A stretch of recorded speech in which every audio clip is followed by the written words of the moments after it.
Here I am in Bangkok, if you're curious as to what $50 a night will get you.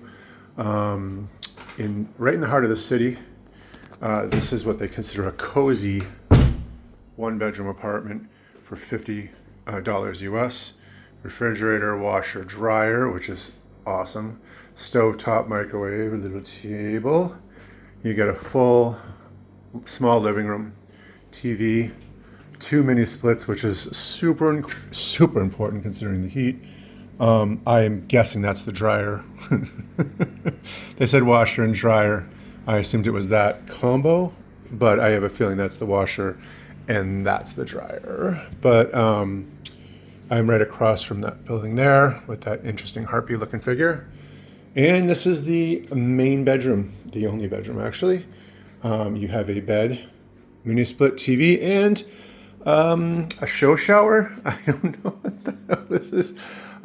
If you feel like taking a bath on display, they have a whole bathroom under glass, which is interesting. And there I am. But this is pretty badass for $50 in the heart of Bangkok. I could have gotten a much smaller and less reputable, I guess, place on Expedia or something like that. I could have stayed in a hostel for like $10 US.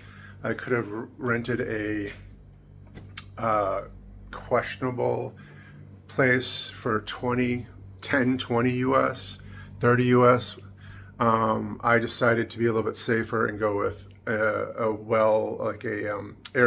that had a really good reputation. I'm close to transportation and close to Soi Cowboy, which I will be doing a video on later on during the daytime, and then at night hopefully I'll be able to do one too. So I'm getting settled in, and it is just so hot here, just so hot. Anyway, that's it for now.